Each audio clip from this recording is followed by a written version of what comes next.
भगवद गीता अध्याय 2 सांख्य योग। पहले अध्याय में आपने अर्जुन का विषाद, उसका दुख, उसकी दुविधा जानी। अब श्री कृष्ण उसका उत्तर देंगे और इस अध्याय का नाम है सांख्य योग। इसमें अर्जुन की कायरता तथा उसके भ्रम को लेकर विश्लेषण है, उसका एनालिसिस है। दोस्तों, यहां से शुरुआत होती है उस ज्ञान की जिसके लिए भगवद गीता दुनिया का सबसे महानतम ग्रंथ और ज्ञान का भंडार माना जाता है।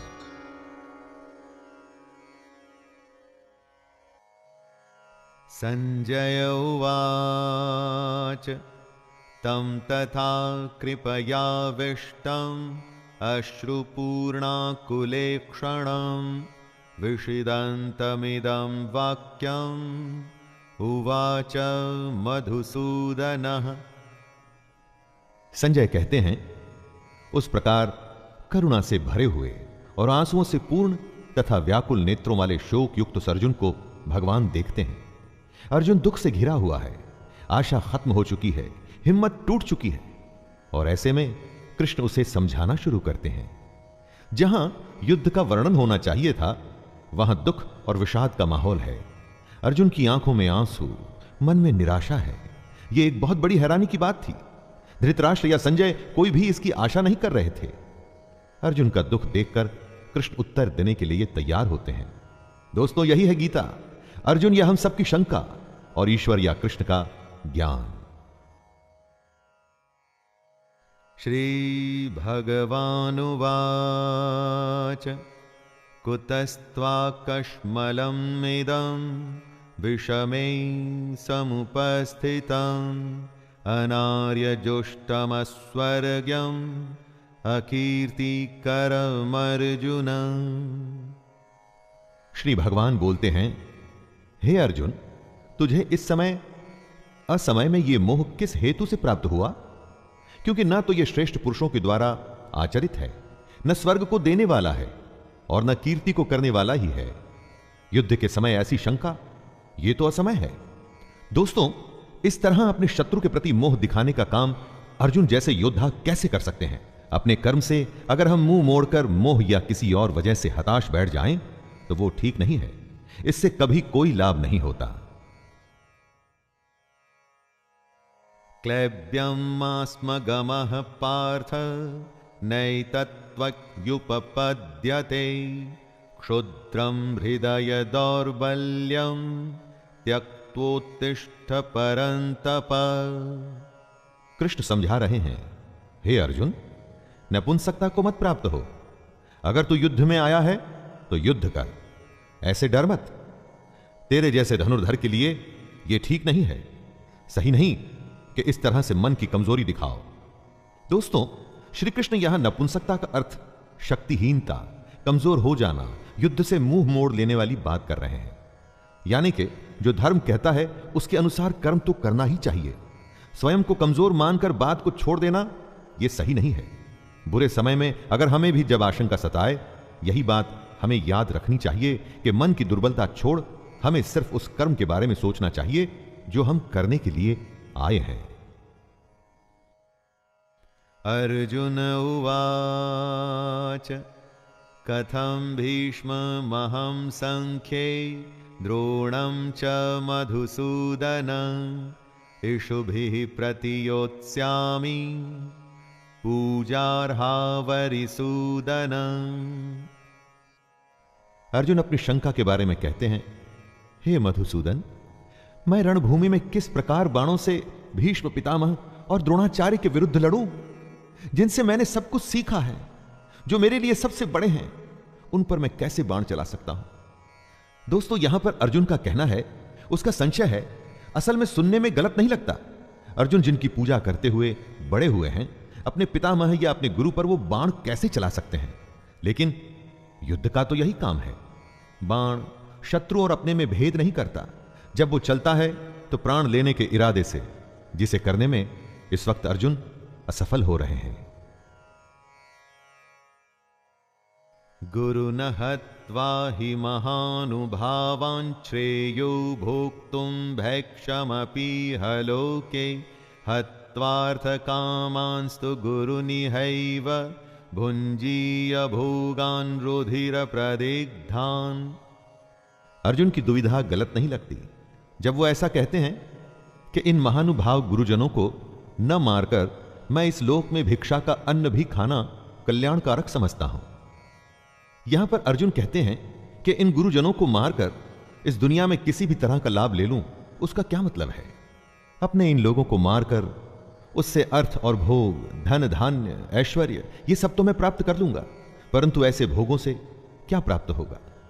दोस्तों, अर्जुन ही नहीं, दुनिया में न जाने कितने लोग ऐसे होते हैं जिन्हें लगता है कि परिवार भी ना छूटे और मोक्ष भी प्राप्त हो जाए, परंतु यह तो संभव नहीं। न चैतद्विद्मः कतरन्नो गरीयो यद्वा जयेम यदि वा नो जयेयुः यानैव हत्वा न जिजीविषामस्तेव स्थिताः प्रमुखे धार्तराष्ट्राः। अर्जुन कहते हैं, हम ये भी नहीं जानते कि हमारे लिए युद्ध करना और न करना इन दोनों में से कौन सा श्रेष्ठ है, अथवा ये भी नहीं जानते कि उन्हें हम जीतेंगे या वे हमको जीतेंगे, और जिनको मारकर हम जीना भी नहीं चाहते वे ही हमारे आत्मीय धृतराष्ट्र के पुत्र हमारे मुकाबले में खड़े हैं। भविष्य में क्या होगा ये तो कोई भी नहीं जानता। विधि ने क्या विधान लिखा है उसके बारे में किसी को नहीं पता, लेकिन वर्तमान में हम जो करना चाहते हैं उसका निर्णय हमारे हाथ में होता है।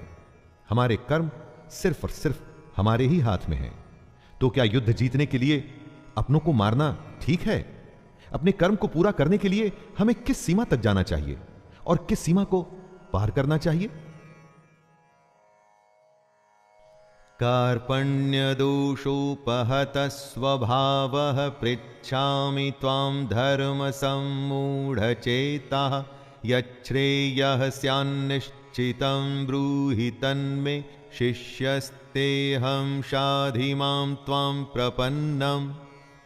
इसलिए कायरता रूप दोष से उपहत हुए स्वभाव वाला तथा धर्म के विषय में मोहित चित्त हुआ मैं आपसे पूछता हूं कि जो साधन निश्चित कल्याणकारक हो वो मेरे लिए कहिए, क्योंकि प्रभु मैं आपका शिष्य हूं। दोस्तों, कमजोर क्षणों में हम डर जाते हैं जिससे कंफ्यूजन का भाव हमारे अंदर आता है। अर्जुन ये मान रहे हैं कि वो कंफ्यूज्ड हैं, कायरता का दोष वो अपने ऊपर ले रहे हैं, और तभी तो ये कहते हैं कि श्री कृष्ण मैं आपका स्टूडेंट हूं, आपको सरेंडर करता हूं, मुझे बताइए कि क्या सही है। दुविधा के समय गुरु ही एकमात्र सहारा होता है दोस्तों, और गुरु के सामने कुछ भी छुपाना नहीं चाहिए। खुलकर अपने हृदय की बात, अपना भय, अपनी शंका, सब कुछ सामने रख देना चाहिए। अगर ऐसा करेंगे तभी तो आपको मार्गदर्शन मिलेगा। नहि प्रपश्यामि ममापनुद्याद्यच्छोकमुच्छोषणमिन्द्रियाणाम् अवाप्य भूमा वसपत्रमृद्धं राज्यं सुराणामपि चाधिपत्यम्। अर्जुन आगे कहते हैं, जीतने पर उन्हें जमीन मिल जाएगी, धन धान्य मिलेगा, नाम होगा, लेकिन इन सब के मिलने के बाद उनका यह दुख कम नहीं होगा जो उन्हें अभी महसूस हो रहा है। यही बात है दोस्तों, जब अपनों का दुख सताता है तो किसी भी तरह का लाभ आराम नहीं देता। और उससे भी बड़ी बात, अगर आप शोक में हैं, दुख में हैं, तो जब तक उस दुख को दूर नहीं करेंगे, उसकी वजह ढूंढ नहीं लेंगे, उसका उपाय नहीं ढूंढ लेंगे, दुनिया का कोई भी सुख आपको आराम नहीं दे पाएगा। संजय उवाच एवमुक्त्वा ऋषिकेशं गुडाकेशः परन्तप न योत्स्य इति गोविन्दम् उक्त्वा तूष्णीं बभूवः। संजय धृतराष्ट्र को बोलते हैं, हे राजन, निद्रा को जीतने वाले अर्जुन अंतर्यामी श्री कृष्ण को फिर से कहते हैं, मैं युद्ध नहीं करूंगा। ये स्पष्ट कहकर चुप हो जाते हैं।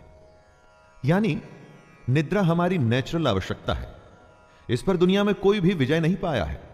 लेकिन अर्जुन को ऐसा महान माना जाता था कि उसने निद्रा पर भी विजय प्राप्त कर ली थी। और वही अर्जुन निद्रा तो नहीं, अपने मोह, अपने डर और दुख से हारता हुआ दिख रहा है। किस समय कौन सी दुर्बलता हम पर हावी हो जाए और कुछ समय के लिए हम उससे हार मान लें, यह कहना बड़ा मुश्किल है। जब अर्जुन के साथ ऐसा हुआ है दोस्तों, तो हमारे साथ भी हो सकता है। लेकिन अर्जुन उस दुर्बलता को जीत के आगे बढ़ा था, और उसी तरह से हमें भी बढ़ना होगा।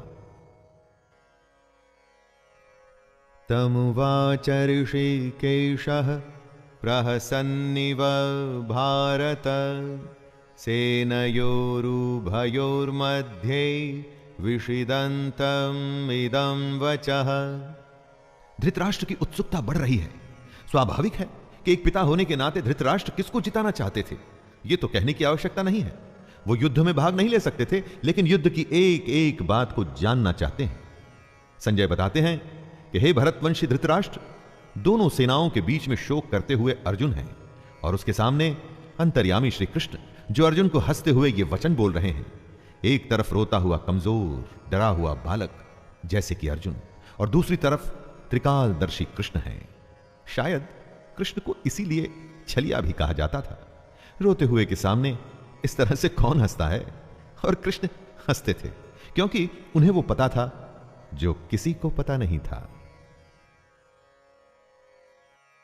श्री भगवानुवाच अशोच्यानन्वशोचस्त्वं प्रज्ञां वादांश्च भाषसे गतासु न गतासूंश्च नानुशोचन्ति पंडिताः। श्री कृष्ण का गीता ज्ञान अब यहां से आरंभ हो रहा है दोस्तों। भगवान बोले, हे अर्जुन, तू न शोक करने योग्य मनुष्यों के लिए शोक करता है और पंडितों की तरह मुझसे बातें करता है, परंतु जिनके प्राण चले गए हैं उनके लिए और जिनके प्राण नहीं गए हैं उनके लिए भी पंडित जन शोक नहीं करते। कृष्ण का ज्ञान अंतिम सत्य है। वह अर्जुन से कहते हैं कि तुम पंडितों की तरह बातें भी नहीं कर रहे और ना तुम ज्ञानियों की तरह बातें कर रहे हो। जो पंडित और जो ज्ञानी होते हैं वो किसी के जीवित रहने पर या जीवित न रहने पर भी शोक नहीं करते, अर्थात इस दुनिया में किसी भी बात का शोक नहीं करना चाहिए।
देहिनोऽस्मिन् यथा देहे कौमारं यौवनं जरा तथा देहान्तरप्राप्तिर्धीरस्तत्र न मोह्यते। कृष्ण जीवन का खेल समझाते हुए कहते हैं, जैसे जीवात्मा की इस देह में बालकपन, जवानी और वृद्धावस्था होती है, वैसे ही अन्य शरीर की प्राप्ति होती है। इस विषय में धीर पुरुष मोहित नहीं होता। हमारी आत्मा तो वही रहती है, लेकिन शरीर बचपन से बुढ़ापे तक बदलता है। वैसे ही नए जन्म में नया शरीर मिलता है। दोस्तों, कृष्ण कहते हैं कि बदलाव प्रकृति का नियम है। जो अभी है वो अगले पल बदल चुका है। आपको चाहे वो दिखे या ना दिखे, आप उसे महसूस करें या ना करें। जब बदलाव नियम है, ऐसे नियम के लिए फिर दुखी क्यों होना? जो नहीं बदलता उसे कहते हैं आत्मा। आत्मा की इस परिभाषा को ध्यान से समझ लीजिए। शरीर बदलता है दोस्तों, आत्मा कभी नहीं बदलती।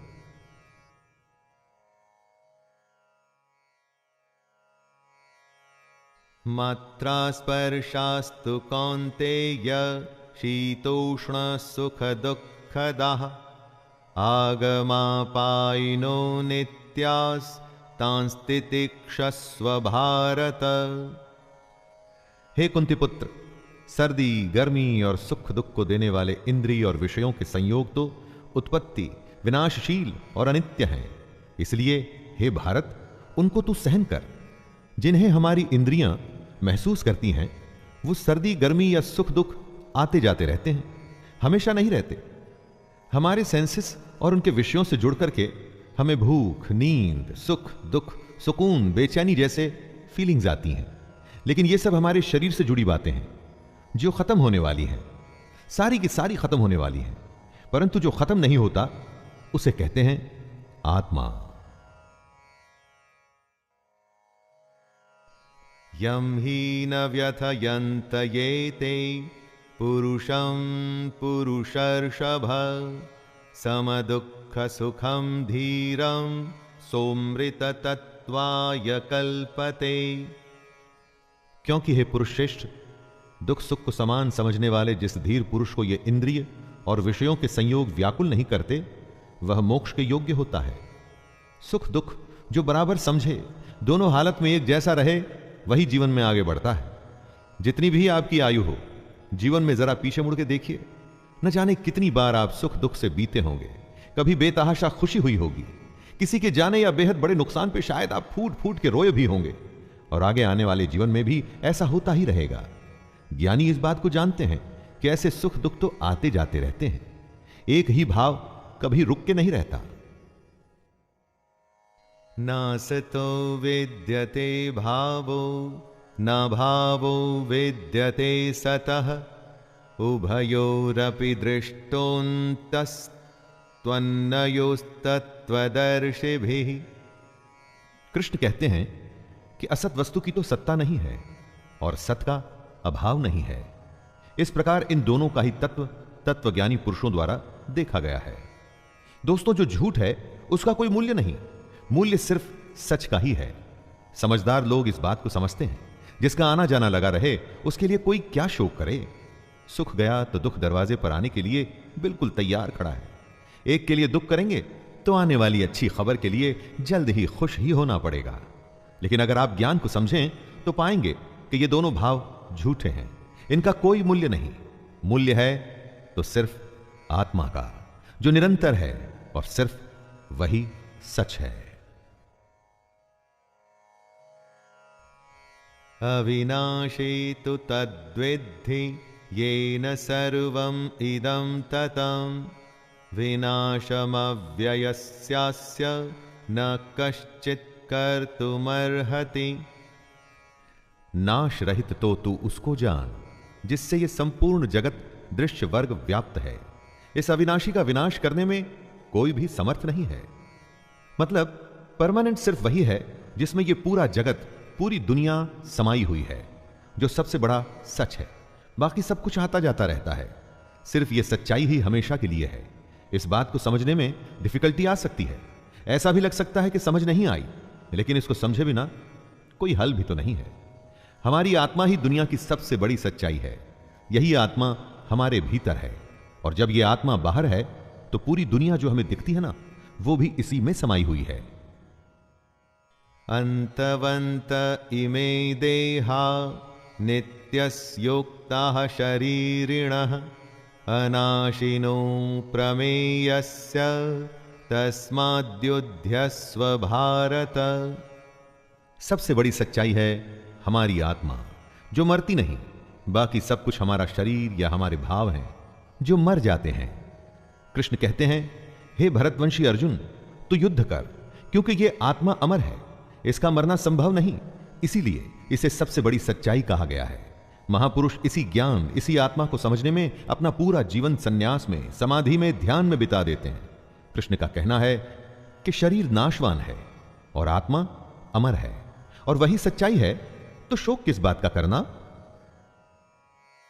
य एनं वेत्ति हन्तारं यश्चैनं मन्यते हतम् उभौ तौ न विजानीतो नायं हन्ति न हन्यते। जो इस आत्मा को मारने वाला समझता है तथा जो इसको मरा हुआ मानता है, वे दोनों ही नहीं जानते सच्चाई को। क्योंकि ये आत्मा वास्तव में न तो किसी को मारती है और न किसी के द्वारा मारी जाती है। अर्थात आत्मा सिर्फ होती है, उसका होना ही सच है, बाकी कुछ नहीं। यह तो अज्ञान ही है जो हमें यह सोचने पे मजबूर करता है कि हमने किसी को मार दिया या हम मार देंगे। लोग अपने अहंकार में ऐसा समझते हैं कि वे बहुत कुछ कर सकते हैं या बहुत कुछ कर चुके हैं। यह सिर्फ उनकी नादानी है, अज्ञानता है।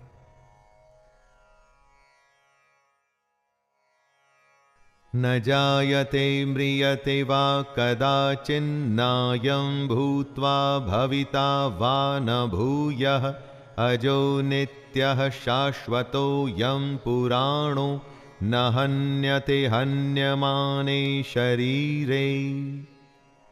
कृष्ण आगे समझाते हैं कि यह आत्मा किसी काल में भी न तो जन्मती है और ना ही मरती है, तथा न यह उत्पन्न होकर फिर होने वाली ही है, क्योंकि ये तो अजन्मा, नित्य, सनातन और पुरातन है। शरीर के मारे जाने पर भी ये मरती नहीं। आत्मा हमेशा रहती है, हर काल में। बाकी सब कुछ आता है और जाता है। आत्मा कल, आज और कल हमेशा रहेगी। गीता की सबसे गंभीर बात का यह मूल है दोस्तों, जब कुछ नहीं था तो आत्मा थी, जब कुछ नहीं होगा तो भी आत्मा होगी। आत्मा को छोड़ बाकी सब बदलेगा, आएगा और जाएगा।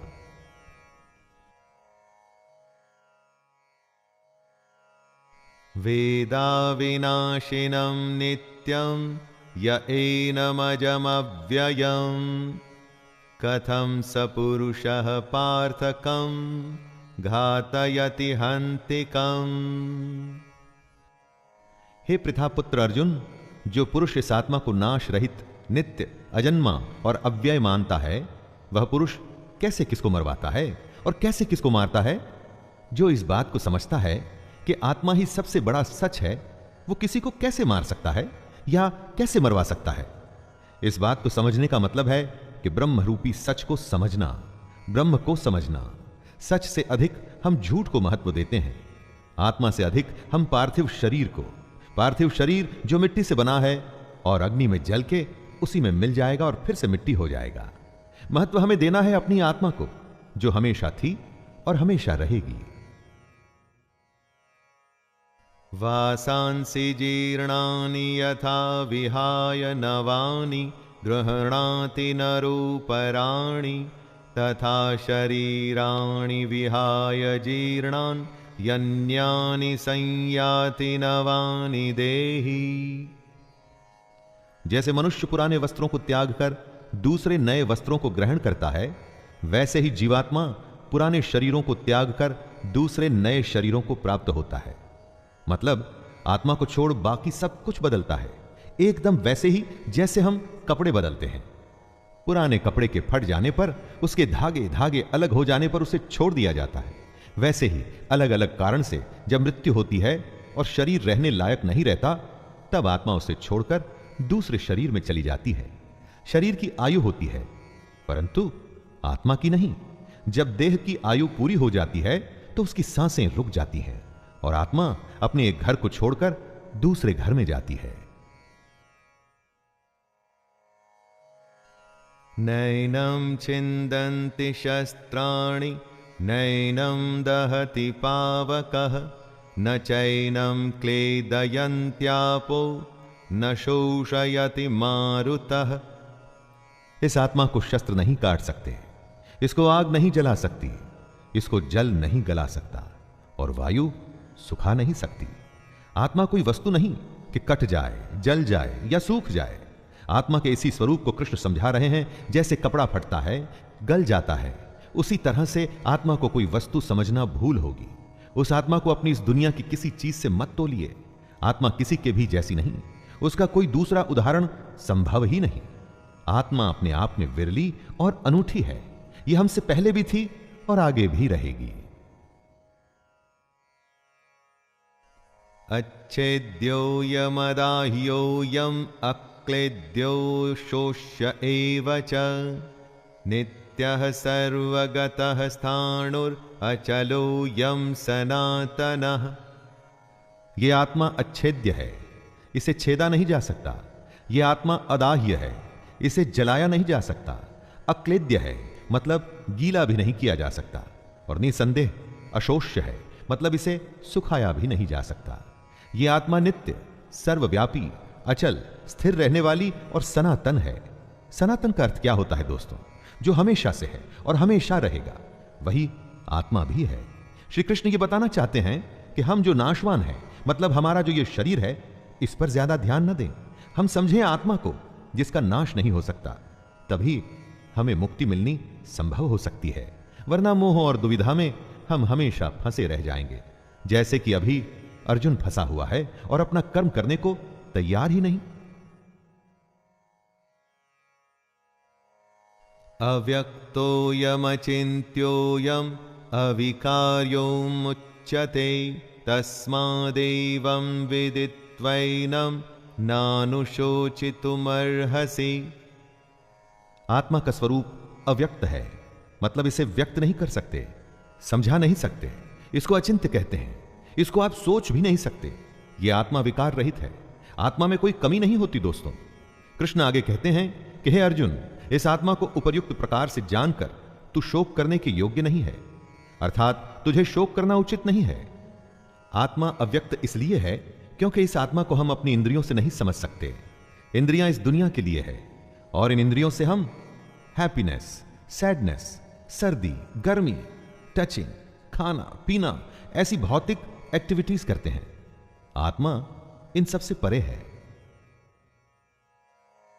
अथ चैनं नित्यजातं नित्यं वा मन्यसे मृतं तथापि त्वं महाबाहो नैवं शोचितुमर्हसि। आत्मा का यह ज्ञान कृष्ण अर्जुन को इसलिए दे रहे हैं कि वो जिनके लिए शोक कर रहा है वो व्यर्थ है। कृष्ण समझाते हैं कि हे अर्जुन, यदि तू इस आत्मा को जन्म लेने वाली तथा सदा मरने वाली मानता है, तो हे महाबाहो, तू इस प्रकार शोक करने के योग्य नहीं है। दोस्तों, अगर अर्जुन आत्मा को जन्म लेने वाला और मरने वाला समझता है, तो भी शोक करने का कोई अर्थ नहीं है। अगर अर्जुन आत्मा को शरीर की तरह ही जन्म लेने वाला और मरने वाला समझता है, तो भी युद्ध में मरने वालों के लिए शोक करने का कोई मतलब नहीं। जातस्तहि ध्रुवो मृत्युर्ध्रुवं जन्म मृतस्य च तस्मादपरिहार्येऽर्थे न त्वं शोचितुमर्हसि। कृष्ण कहते हैं कि हे अर्जुन, अगर तुम ये मानते हो कि जन्मे हुए की मृत्यु निश्चित है और मरे हुए का जन्म निश्चित है, तो इससे भी इस बिना उपाय वाले विषय में तुम्हें शोक करने का कोई हक नहीं है। जन्म और मृत्यु तो जुड़े हैं, एक के बाद दूसरे का होना, तो फिर शोक क्यों करना? जिसका जन्म हुआ उसका अंत तो निश्चित है, और अगर आत्मा ने जन्म लिया है तो उसका मरना भी निश्चित है। कृष्ण यहां यह कह रहे हैं कि न जाने कितनी ही बार हम उन बातों के लिए शोक करते हैं जिसका होना तय है। यह समझदारी नहीं है। जो तय है वो होगा ही, और जो होगा ही, तो उसके लिए शोक करके अपने आप को कमजोर या दुर्बल बनाने की क्या आवश्यकता है? अव्यक्तादीनि भूतानि व्यक्तमध्यानि भारत अव्यक्तनिधनान्येव तत्र का परिदेवना। हे अर्जुन, संपूर्ण प्राणी जन्म से पहले अप्रकट थे और मरने के बाद भी अप्रकट हो जाने वाले हैं। केवल बीच में ही प्रकट है।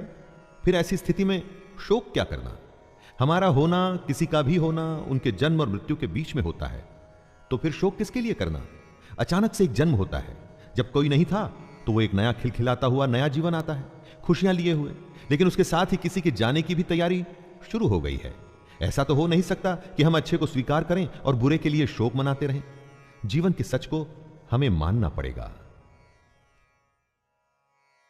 आश्चर्यवत् पश्यति कश्चिदेनमाश्चर्यवद्वदति तथैव चान्यः आश्चर्यवच्चैनमन्यः शृणोति श्रुत्वाप्येनं वेद न चैव कश्चित्।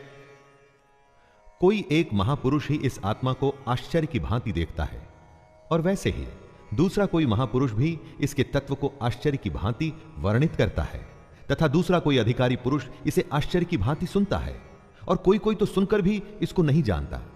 यानी कि आत्मा को समझना बेहद बेहद और बेहद मुश्किल है। कुछ आत्मा के बारे में सुन के हैरान होंगे कि ऐसा कैसे हो सकता है। कोई हैरान होकर आत्मा का वर्णन करेगा, और हम में से कोई ऐसे होंगे जो सुन के इस बात को समझ नहीं पाएंगे। बात को समझिए, कितनी ही बार लोग ज्ञान की बातें सुनते हैं और थोड़ी ही देर में वापस अपनी मोह माया की दुनिया में लग जाते हैं। दोस्तों, उसी मोह माया से तो निकलना है अगर आप आत्मा को समझना चाहते हैं।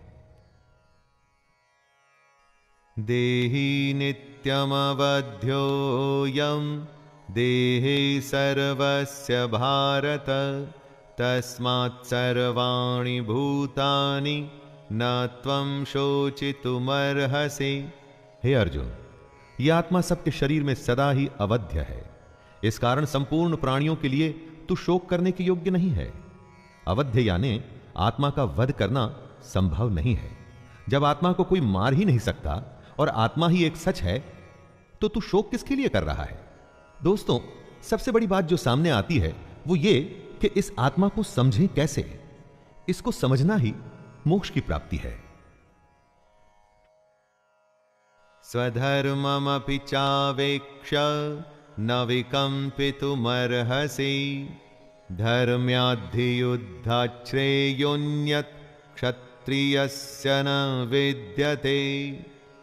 कृष्ण अर्जुन को याद दिलाते हैं कि अपने धर्म को देखकर भी तू भय करने योग्य नहीं है, अर्थात तुझे भय नहीं करना चाहिए, क्योंकि क्षत्रिय के लिए धर्म युक्त युद्ध से बढ़कर दूसरा कोई कल्याणकारी कर्तव्य नहीं है।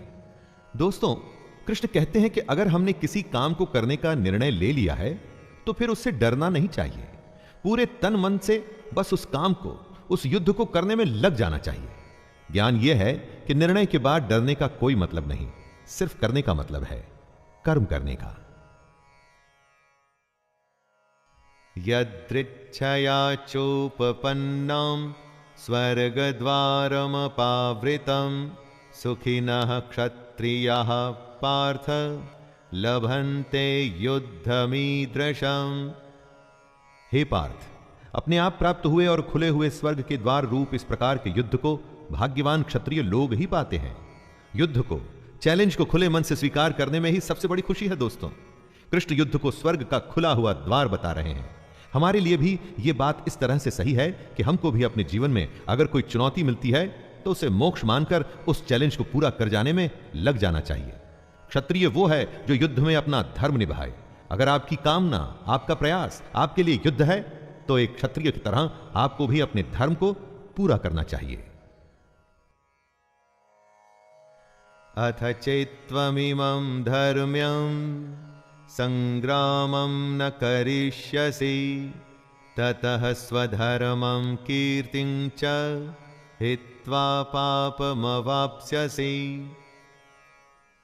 किंतु यदि तू इस धर्म युक्त युद्ध को नहीं करेगा तो स्वधर्म और कीर्ति को खोकर पाप को प्राप्त होगा।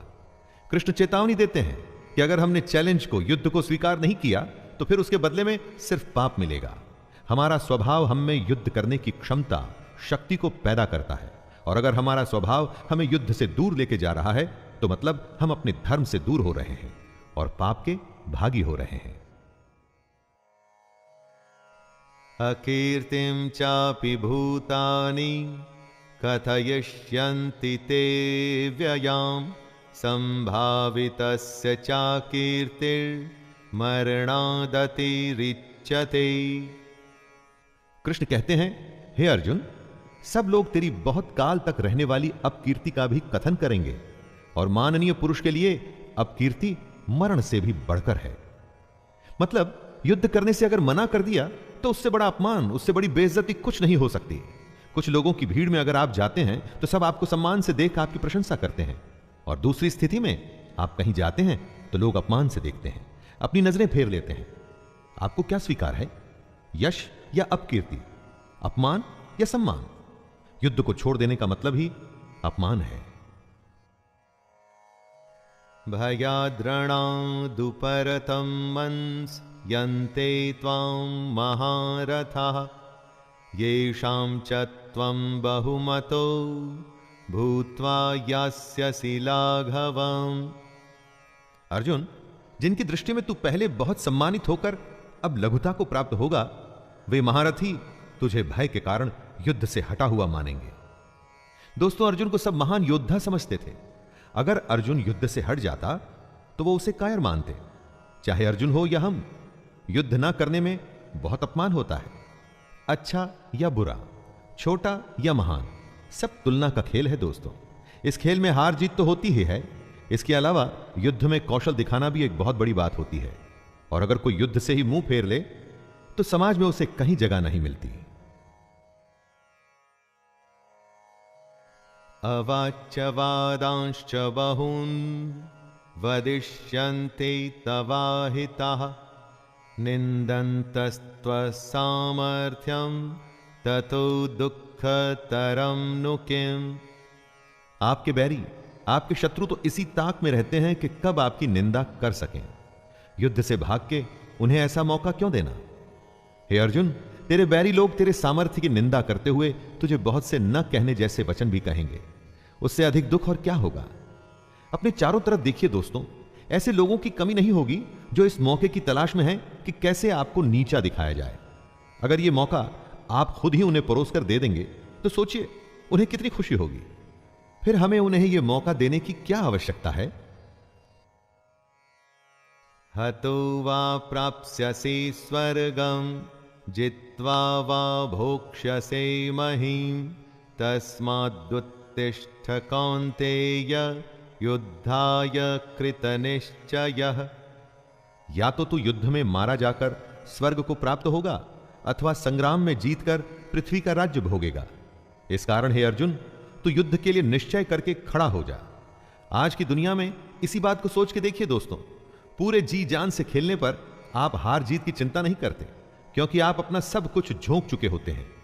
जीतने पर नाम होता है और हारने पर भी आप अपने और दूसरों के मन में सम्मान पाते हैं, क्योंकि आपने धर्म के अनुसार युद्ध किया। इसलिए अपनी चुनौतियों से, चैलेंजेस से कभी भी मुंह नहीं मोड़ना चाहिए।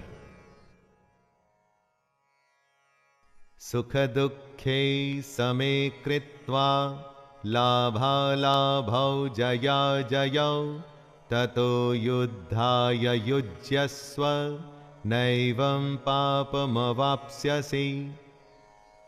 जय पराजय, लाभ हानि और सुख दुख को समान समझकर उसके बाद युद्ध के लिए तैयार हो जा।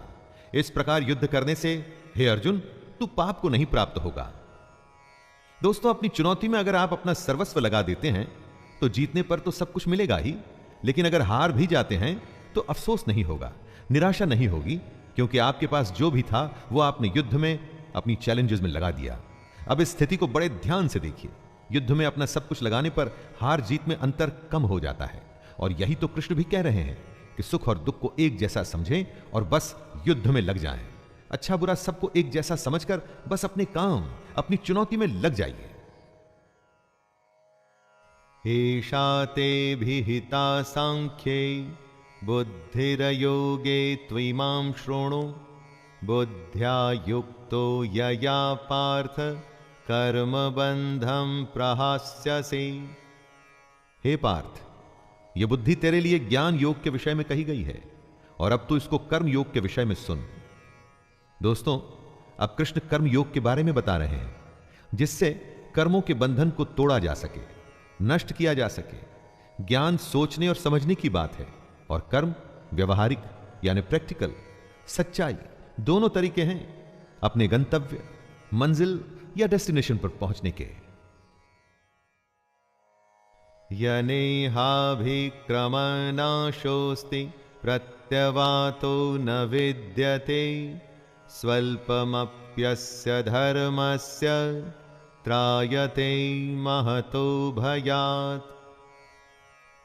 इस कर्म योग में आरंभ का अर्थात बीज का नाश नहीं है और उल्टा फल रूपी दोष भी नहीं है, बल्कि इस कर्म योग रूपी धर्म का थोड़ा सा भी साधन जन्म मृत्यु रूपी महान भय से रक्षा करवा देता है। सबके लिए ज्ञान का, साधना का, साधुओं का मार्ग संभव नहीं है। हमारे जैसे अधिकतर लोगों को कर्म योग अपनाना चाहिए। अगर कर्म योग को समझ के उस पर हम सब चल सकें तो कभी निराशा नहीं होगी। अगर इस कर्म योग को हम थोड़ा सा भी समझ लें तो जन्म और मृत्यु के डर से हमेशा के लिए बच सकते हैं।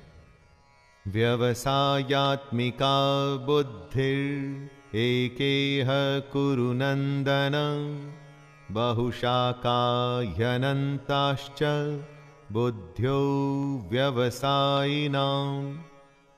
हे अर्जुन, इस कर्म योग में निश्चयात्मिका बुद्धि एक ही होती है, किंतु अस्थिर विचार वाले विवेकहीन सकाम मनुष्यों की बुद्धियां निश्चय ही बहुत भेदों वाली और अनंत होती है। जब फैसला लेना हो तो बुद्धि एक ही होती है, लेकिन जहां सोच की, फैसले की, निर्णय की कमी हो वहां कई बुद्धियां काम करती हैं। यहां अनिर्णय की स्थिति के बारे में कहा गया है। दोस्तों, जब आप फैसला नहीं ले पाते हैं, कोई डिसीजन नहीं ले पाते हैं, तो न जाने कितनी ही दिशाओं में आपका ध्यान, आपकी बुद्धि जाती है।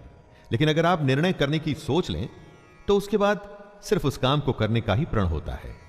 और अगर ऐसा नहीं है तो ऐसा होना चाहिए। यामिमां पुष्पितां वाचं प्रवदन्त्य विपश्चितः वेदवादरताः पार्थ नान्यदस्तीति वादिनः। हे अर्जुन, जो भोगों में तन्मय हो रहे हैं, जो कर्म फल के प्रशंसक वेद वाक्यों में ही प्रीति रखते हैं, जिनकी बुद्धि में स्वर्ग ही परम प्राप्य वस्तु है और जो स्वर्ग से बढ़कर दूसरी कोई वस्तु ही नहीं देखते, यानी ऐसे लोग जो कर्म के बदले में होने वाले सिर्फ फल, लाभ की ही बात करते हैं।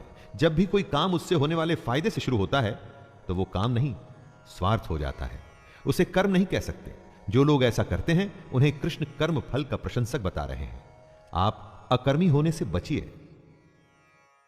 कामात्मानः स्वर्गपरा जन्म कर्म फलप्रदां क्रिया विश्लेष बहुलां भोगैश्वर्य गतिं प्रति। ऐसे लोगों को कृष्ण ढोंगी बताते हैं। वो कहते हैं, हे अर्जुन, ऐसा कहने वाले हैं वे अविवेकी जन इस प्रकार की जिस पुष्पित अर्थात दिखाऊ शोभायुक्त वाणी को कहा करते हैं, ऐसे लोग ढोंगी होते हैं। यानी वो लोग जो कर्म की बात सिर्फ इसलिए करते हैं ताकि उन्हें बदले में भोग और ऐश्वर्य जैसे फल या लाभ मिल सकें, काम से ज्यादा उसके होने वाले फायदे की बात करना ढोंग है। कई लोग आपको मिलेंगे जो जमीन पर इतना काम नहीं करेंगे जितना वो हवाई किले बनाएंगे। दोस्तों, ऐसे ढोंगी लोगों से बचना चाहिए। भोगैश्वर्य प्रसक्तानां तया परित चेतसां व्यवसायात्मिका बुद्धिः समाधौ न विधीयते। जो कर्म की बातें सिर्फ भोग और ऐश्वर्य के लिए करते हैं, जिनका ध्येय सिर्फ भोग और ऐश्वर्य है, उन पुरुषों की परमात्मा में निश्चयात्मिका बुद्धि नहीं होती।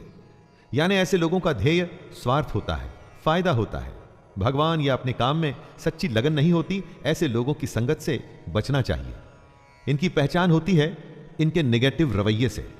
इनकी बातों से आप समझ जाएंगे कि काम में इनकी कोई रुचि नहीं, बस उस काम का फल भोगने में इनको बहुत रुचि है। त्रैगुण्य विषया वेदा निस्त्रैगुण्यो भवार्जुन निर्द्वन्द्वो नित्यसत्वस्थो निर्योगक्षेम आत्मवान।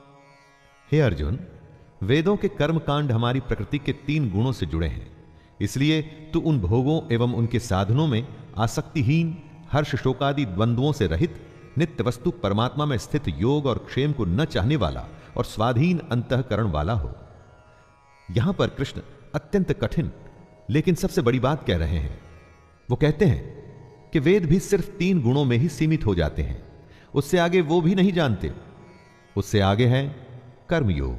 उनका कहना है कि कर्म करो लेकिन उसमें आसक्ति नहीं, उससे जुड़े सुख दुख से लगाव न रखो। यावानर्थ उदपाने सर्वतः संप्लुतोदके तावान् सर्वेषु वेदेषु ब्राह्मणस्य विजानतः।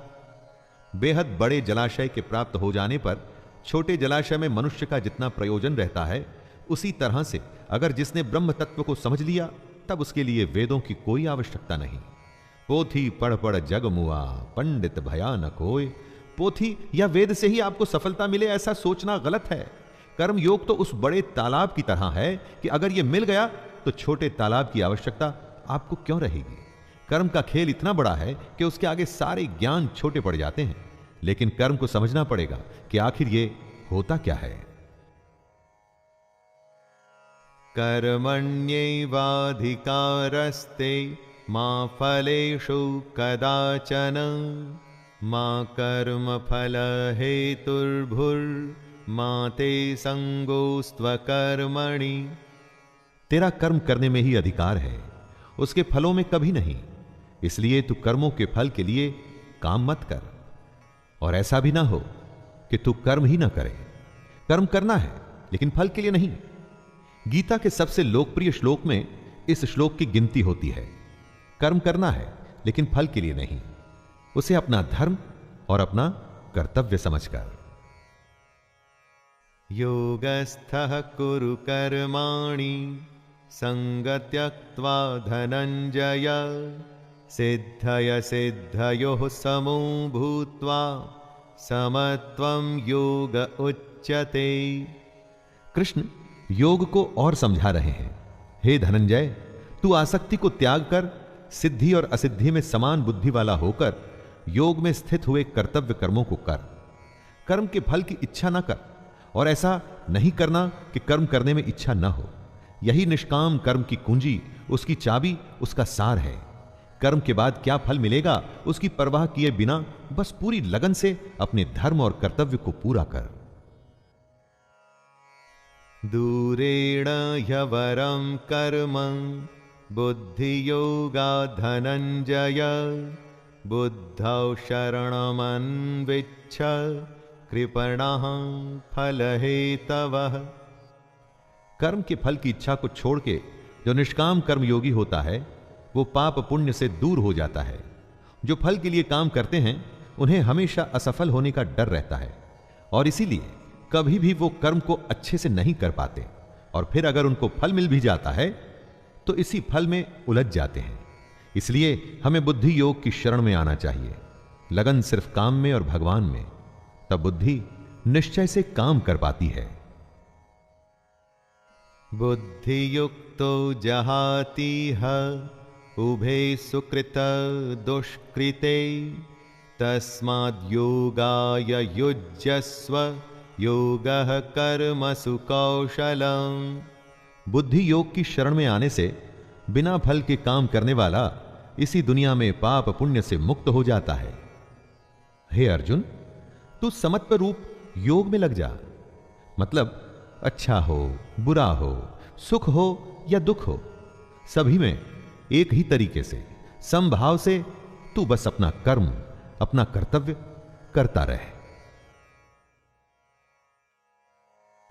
कर्मजं बुद्धियुक्ता हि फलं त्यक्त्वा मनीषिणः जन्मबन्ध विनिर्मुक्तः पदं गच्छन्त्यनामयम्।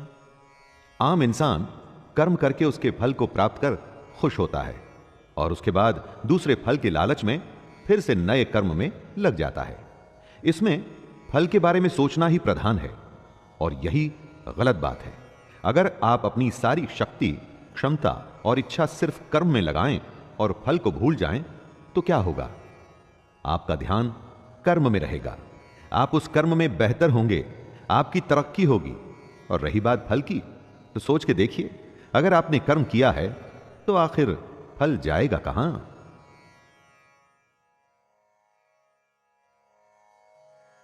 यदा ते मोहकलिलं बुद्धिर्व्यतितरिष्यति तदा गन्तासि निर्वेदं श्रोतव्यस्य श्रुतस्य च। कर्म के फल का मोह हो या रिश्तों का मोह, धन या ऐश्वर्य का मोह, यही मोह हमें फंसाता है। जब बुद्धि मोह के दलदल से निकल जाती है, तब परमात्मा के पास आने की राह निकल आती है। रिश्ते, धन, ऐश्वर्य बुरे नहीं, उनसे मोह बुरा है, क्योंकि जब आपका लगाव इन वस्तुओं से हो जाता है तो सोचने की शक्ति कम हो जाती है, बुद्धि ठीक से काम नहीं करती, फैसले गलत हो जाते हैं। इसलिए इस मोह को बुरा बताया गया है। धृतराष्ट्र के पुत्र मोह से ही पूरा महाभारत हुआ। युधिष्ठिर के द्यूत या जुए के मोह में उनका पूरा राज्य चला गया था। दोस्तों, ये उस समय की ही बात नहीं है। आप चाहें तो आज के समय के भी कई सारे उदाहरण जो आप अपने आसपास में देख सकते हैं। श्रुति विप्रतिपन्ना ते यदा स्थास्यति निश्चला समाधावचला बुद्धिस्तदा योगमवाप्स्यसि। जितने लोग होते हैं उतने किस्म की बातें होती हैं, और जितनी बातें होती हैं उतने तरीके से बुद्धि सोचती है। जब दिमाग, बुद्धि स्थिर होकर एक जगह या परमात्मा में लग जाती है तो उसे ही योग कहते हैं। बुद्धि का स्थिर हो जाना ही एकाग्रता यानी कंसंट्रेशन कहलाता है दोस्तों। स्थिर होकर एकाग्रता से कुछ करने को समाधि की स्थिति भी कहते हैं। और अगर आपने कंसंट्रेशन से काम किया हुआ हो तो मैं दावे के साथ कहता हूं कि वो काम कभी भी व्यर्थ नहीं होगा। अर्जुन उवाच स्थितप्रज्ञस्य का भाषा समाधिस्थस्य केशव स्थितधिः किं प्रभाषेत किमासीत व्रजेत किम्। अर्जुन पूछते हैं, हे केशव, समाधि में स्थित परमात्मा को प्राप्त हुए स्थिर बुद्धि पुरुष का क्या लक्षण है? वह स्थिर बुद्धि पुरुष कैसे बोलता है, कैसे बैठता है और कैसे चलता है? दोस्तों, आप जरूर जानना चाहेंगे कि जो लोग अपनी अपनी फील्ड में सबसे ऊपर पहुंचते हैं उनकी सफलता का रहस्य क्या है। अर्जुन भी जानना चाहता है कि जो स्थिर होकर अपनी बुद्धि को एक जगह लगा देते हैं उनकी पहचान क्या है।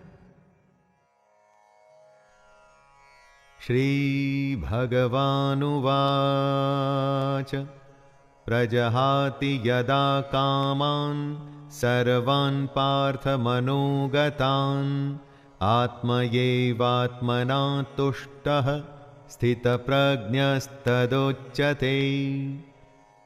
श्री भगवान उत्तर देते हैं, हे अर्जुन, जिस काल में ये पुरुष मन में स्थित संपूर्ण कामनाओं को भली भांति त्याग देता है और आत्मा से आत्मा में ही संतुष्ट रहता है, उस काल में वह स्थित प्रज्ञ कहा जाता है। भगवान कृष्ण ने बताया था कि आत्मा ही सबसे बड़ी सच्चाई है। मोह, इच्छा या कामना छोड़ना ही आत्मा के पास आना है। जिसको संतुष्टि, शांति के लिए किसी दूसरे पर निर्भर नहीं रहना पड़ता, वो ही अपनी कामना को त्याग सकता है। दोस्तों सोचिए, क्या आपको अपनी खुशी, अपनी शांति के लिए किसी और की आवश्यकता पड़ सकती है? दुःखेष्वनुद्विग्नमनः सुखेषु विगतस्पृहः वीतरागभयक्रोधः स्थितधीर्मुनिरुच्यते। बुरा होने पर जिसके मन में दुख पैदा न हो, अच्छा होने पर जो मन भी शांत रहे, खुशी से पागल न हो, गुस्सा, डर या प्रेम जो सब कुछ एक ही भाव से एक ही जैसे देखता हो, उसकी बुद्धि स्थिर रहती है और वही मुनि या योगी कहलाता है। अच्छी खबर पे खुश हो जाना, बुरे पे उदास, ये तो स्वाभाविक ही है। अगर किसी जानवर को भी आप कुछ खाने को देंगे तो वो खुश होगा, छीन लेंगे तो उसे बुरा लगेगा। लेकिन इस सब से जो ऊपर उठ जाता है, अलग अलग अवस्थाओं में भी वो अपनी स्वयं की हालत नहीं बदलता, मतलब उसकी बुद्धि स्थिर है, यानी वो मुनि है, वो योगी कहलाने के लायक है। यह सर्वत्रानभिस्नेहस्तत् तत्प्राप्य शुभाशुभं नाभिनन्दति न द्वेष्टि तस्य प्रज्ञा प्रतिष्ठिता। जिसमें लगाव नहीं है, शुभ हो या अशुभ, अच्छा या बुरा, जो दोनों को एक जैसे देखता है, वही अपनी बुद्धि को स्थिर रखता है। इस श्लोक में कृष्ण समझा रहे हैं कि किस तरह से अलग अलग हालत में खुद को, अपनी बुद्धि को स्थिर रखा जाए, कैसे संयम और धैर्य से हम अपने जीवन में अनुशासन ला सकते हैं। वरना चारों तरफ या तो दुख की हाहाकार होगी या खुशी से लोग झूम रहे होंगे। यदा संहरति चायं कूर्मोऽङ्गनीव सर्वशः इन्द्रियाणीन्द्रियार्थेभ्यस्तस्य प्रज्ञा प्रतिष्ठिता। कछुआ जिस तरह से सब ओर से अपने अंगों को समेट लेता है, वैसे ही जब पुरुष इंद्रियों के विषयों से इंद्रियों को सब प्रकार से हटा लेता है, तब उसकी बुद्धि स्थिर होती है। यानी दुनिया में रहकर भी दुनियादारी से बचना ही बुद्धि को स्थिर करना है। अगर किसी के सामने आप बहुत ही स्वादिष्ट खाना रखें तो क्या वो खुद को रोक पाएगा? किसी के सामने आप महंगे आभूषण या डिजिटल गैजेट्स रखें तो क्या वो स्वयं पर कंट्रोल कर सकेगा? ना, ये संभव नहीं है दोस्तों। इसको जो संभव कर दे उसी की बुद्धि स्थिर होती है। आप स्वयं पर आजमा के देखिए, अगर दुनिया की वस्तुएं आपको लुभा नहीं पाती तो आप अपनी बुद्धि को नियंत्रण में ले आएंगे।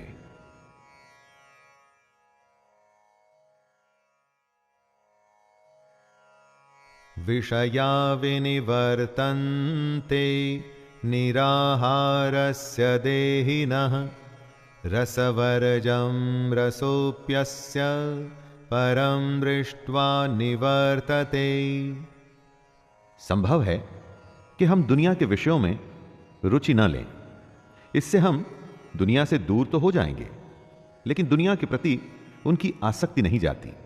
कहने का मतलब है कि मन की इच्छा को खत्म करना है, आसक्ति खत्म करनी है। अगर ऐसा करना है तो ही बुद्धि स्थिर होगी। कृष्ण कह रहे हैं कि मान लीजिए आप दुनिया की वस्तुओं को ना भी बोल देते हैं, तो क्या आपका मन उन्हीं में लगा हुआ है? आसक्ति, इच्छा खत्म करनी है, तभी तो मोह खत्म होगा। मन के लगाव को ही मोह कहते हैं। यततो ह्यापि कौन्तेय पुरुषस्य विपश्चितः इन्द्रियाणि प्रमाथीनि हरन्ते प्रसभं मनः। हे अर्जुन, आसक्ति का नाश न होने के कारण ये प्रमथन स्वभाव वाली इंद्रियां प्रयास करते हुए बुद्धिमान पुरुष के मन को भी बलपूर्वक हर लेती हैं। कृष्ण समझा रहे हैं कि जहां आप अपनी इच्छा या अपनी आसक्ति खत्म नहीं करते, वहां इंद्रियां आपको अपने वश में कर लेती हैं। सोचिए, कितनी ही बार ऐसा होता है कि सुख दुख आपके वश में नहीं, आप सुख दुख के वश में हो जाते हैं। कभी हंसी नहीं रुकती तो कभी रोना नहीं, कभी भूख नहीं रुकती तो कभी नींद, और कभी काम वासना भी नहीं रुकती।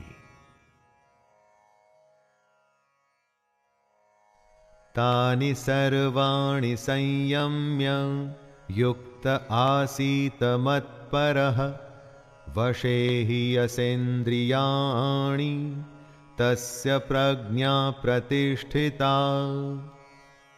इंद्रियों को वश में करके भगवान को ध्यान में रख जो बैठता है, अपने कर्म अपने कर्तव्य में जो ध्यान लगाता है, उसी की बुद्धि स्थिर हो जाती है। वो ईश्वर अपने लक्ष्य के समीप हो जाता है। दोस्तों, अगली बार आप कुछ भी करें ना, तो ये देखिएगा कि वो काम आपकी इंद्रियां आपसे करवा रही हैं या आपका कर्म वो करवा रहा है। आप खुद ही समझ जाएंगे कि श्री कृष्ण क्या कहना चाहते हैं। इंद्रियों के वश में ना होकर उन्हें अपने वश में करने पर ही आप अपनी बुद्धि को स्थिर कर पाएंगे। ध्यायतो विषयान् पुंसः संगस्तेषुपजायते संगात् संजायते कामः कामात् क्रोधोऽभिजायते।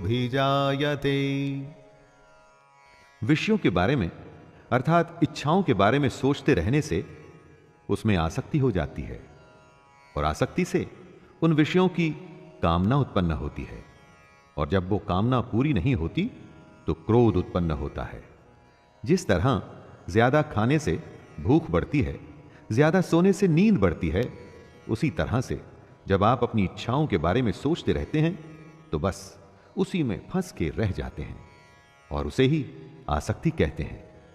आसक्ति के बढ़ने को कामना कहते हैं, और कामना के पूरा न होने पर गुस्सा आता है, और तब आप अपनी समझ खो देते हैं।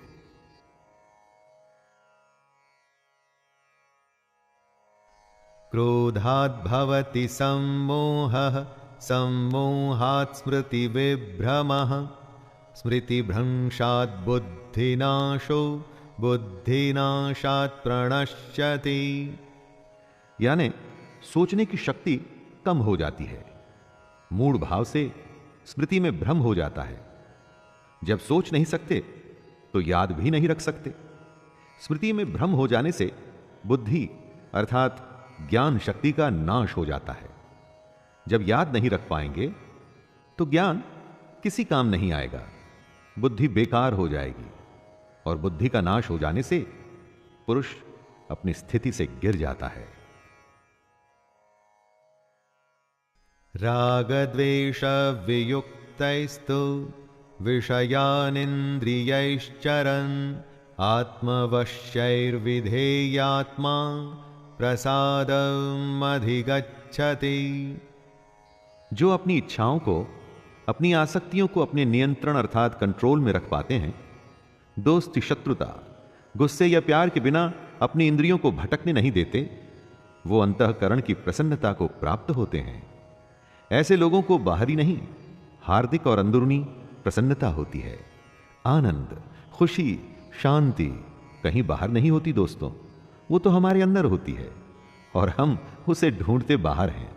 इसलिए ऐसा कहा गया है कि मोह को कहां ढूंढे रे बंदे, मैं तो तेरे पास। प्रसादे सर्वदुःखानां हानिरस्योपजायते प्रसन्नचेतसो ह्याशो बुद्धिः पर्यवतिष्ठते। अंतःकरण की प्रसन्नता होने पर, अंदर से प्रसन्न होने पर दुख खत्म हो जाते हैं और ऐसे प्रसन्न चित्त कर्म योगी की बुद्धि शीघ्र ही सब ओर से हटकर एक परमात्मा में ही भली भांति स्थिर हो जाती है। दोस्तों, आप अपने लक्ष्य के बारे में सोचिए, प्रयास करिए कि उसे सबसे अच्छा, पूरी दुनिया में दी बेस्ट, सबसे श्रेष्ठ उसे कैसे कर सकते हैं और उसे पूरा करने में लग जाइए। फल का मत सोचिए कि लक्ष्य पूरा होगा कि नहीं, बस उसे करते रहिए और फिर देखिए कैसी मानसिक शांति और सुकून मिलता है आपको। नास्ति बुद्धिरयुक्तस्य न चायुक्तस्य भावना न चाभावयतः शांतिर्शान्तस्य कुतः सुखम्। जो पुरुष अपने मन या अपनी इंद्रियों को नहीं जीत पाते, उनमें निश्चयात्मिका बुद्धि नहीं होती, यानी कि वो स्पष्ट और सटीक निर्णय नहीं ले पाते। ऐसे मनुष्य के अंतःकरण में भावना भी नहीं होती। भावनाहीन मनुष्य को शांति नहीं मिलती और शांति रहित मनुष्य को सुख कैसे मिल सकता है। बीमार आदमी क्या अच्छा खाना और क्या बुरा खाना, उसे कुछ अच्छा नहीं लगता। जो अंदर होता है वो बाहर आता ही है। जब आपके अंदर शांति नहीं होगी तो आप आनंद कभी भी प्राप्त नहीं कर पाएंगे। इंद्रियाणां हि चरतां यन्मनोनो विधीयते तदस्य हरति प्रज्ञां वायुर्नावमिवाम्भसि। जैसे जल में चलने वाली नाव को वायु हर लेती है, जैसे हवा पानी में चलती हुई नाव की दिशा बदल देती है, वैसे ही विषयों में विचरती हुई इंद्रियों में से मन जिस इंद्रिय के साथ रहता है वह एक ही इंद्रिय इस अयुक्त पुरुष की बुद्धि को हर लेती है। अगर वो क्रोध में है तो और कुछ भी नहीं सोच पाएगा, और अगर प्रेम में है तो उसे किसी बात की सुध भी नहीं रहेगी। जिस भी इंद्रिय के वश में होगा उसे उसके अलावा कुछ भी समझ नहीं आएगा। इन इंद्रियों के नियंत्रण से निकल के इनको आपके नियंत्रण में रखिए दोस्तों, फिर देखिए आपके लिए क्या संभव है। सब कुछ संभव हो जाएगा। तस्माद्यस्य महाबाहो निगृहीतानि सर्वशः इंद्रियाणीन्द्रियार्थेभ्यस्तस्य प्रज्ञा प्रतिष्ठिता। हे महाबाहो, जिस पुरुष की इंद्रियां इंद्रियों के विषयों में सब प्रकार निग्रह की हुई हैं, उसी की बुद्धि स्थिर है। यानी जिस पुरुष ने अपनी इंद्रियों और उनसे होने वाली इच्छाओं पर पूरी तरह से रोक लगा रखी है, उसी की बुद्धि स्थिर है। और बुद्धि हमारा ध्यान ऐसी ऐसी जगह पर ले जाती है जहां पर हम उलझ के अपना असली मकसद भूल जाते हैं। बुद्धि सहारा लेती है हमारी इंद्रियों का। इसलिए अगर बुद्धि पर विजय प्राप्त करनी है दोस्तों, तो इंद्रियों को वश में करना ही होगा। या निशा सर्वभूतानां तस्यां जागर्ति संयमी यस्यां जाग्रति भूतानि सा निशा पश्यतो मुनेः। संपूर्ण प्राणियों के लिए जो रात्रि के समान है, उस नित्य ज्ञान स्वरूप परमानंद की प्राप्ति में स्थित प्रज्ञ योगी जागता है। और जिस नाशवान सांसारिक सुख की प्राप्ति में सब प्राणी जागते हैं, परमात्मा के तत्व को जानने वाले मुनि के लिए वह रात्रि के समान है। दोस्तों, कृष्ण की यह बात गहरी है और समझनी पड़ेगी। जो सबके लिए रात है, उस रात में योगी परमात्मा के लिए, ज्ञान के लिए जागता है और साधना करता है। और जो सबके लिए सांसारिक सुख है, जिसके लिए संसार में हर कोई जागता है, वो सुख योगी के लिए रात के समान है। जब सब सोते हैं तो मेहनती बच्चा रात में जाग के पढ़ता है और परीक्षा में वो ही अव्वल आता है। आपूर्यमाणमचल प्रतिष्ठं समुद्रमापः प्रविशन्ति यद्वत् तद्वत् कामायं प्रविशन्ति सर्वे स शान्तिमाप्नोति न कामकामी।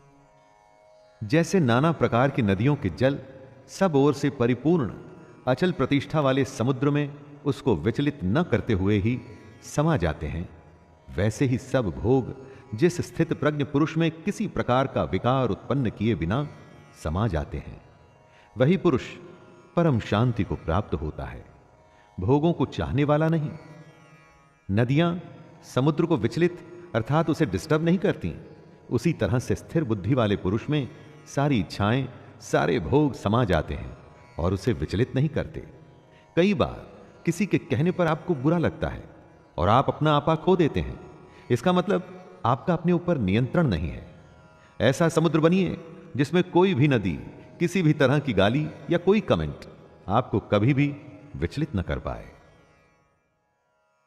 विहाय कामान्यः सर्वान् पुमांश्चरति निःस्पृहः निर्ममो निरहंकारः स शान्तिमधिगच्छति।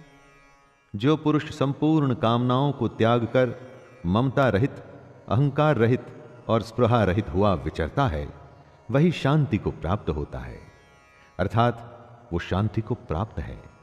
कामना का, इच्छा का त्याग करना है, उससे मोह नहीं रखना है, घमंड नहीं करना है, दुनिया में रहकर भी दुनिया से अलग रहना है। ऐसे ही इंसान को शांति प्राप्त होती है। कामयाब वही होता है जो परेशान हुए बिना अपनी धुन में, अपने काम में लगा रहता है। सफलता उसी के ही पांव चूमती है। एषा ब्राह्मी स्थितिः पार्थ नैनां प्राप्य विमुह्यते स्थित्वा स्यामन्तकालेऽपि ब्रह्मनिर्वाणमृच्छते। हे अर्जुन, ये ब्रह्म को प्राप्त हुए पुरुष की स्थिति है। इसको प्राप्त होकर योगी कभी मोहित नहीं होता और अंतकाल में भी इस ब्रह्म स्थिति में स्थित होकर ब्रह्मानंद को प्राप्त हो जाता है। दोस्तों, कृष्ण अर्जुन को बता रहे हैं कि जो पुरुष ऐसा करने में सफल होता है, उसे ब्रह्म की प्राप्ति होती है। ब्रह्म का अर्थ है सबसे बड़ा सत्य। इससे आगे कुछ भी नहीं होता। कृष्ण कहते हैं कि ये जो सारे लक्षण हैं, उन लोगों के हैं जो अपनी बुद्धि को स्थिर रखकर अपने लक्ष्य को प्राप्त करते हैं। स्वाभाविक है कि अगर इन बातों को हम भी अपने जीवन में उतार लें, तो हम भी अपने लक्ष्य से कभी दूर नहीं रहेंगे। दोस्तों, यह था गीता का दूसरा अध्याय, सांख्य योग। इस अध्याय में श्री कृष्ण ने कर्म को समझाया, उसके प्रति हमारे उत्साह को बढ़ाया और यह समझाया कि सिर्फ और सिर्फ कर्म में ही अपना ध्यान रखना और किसी भी बात में नहीं।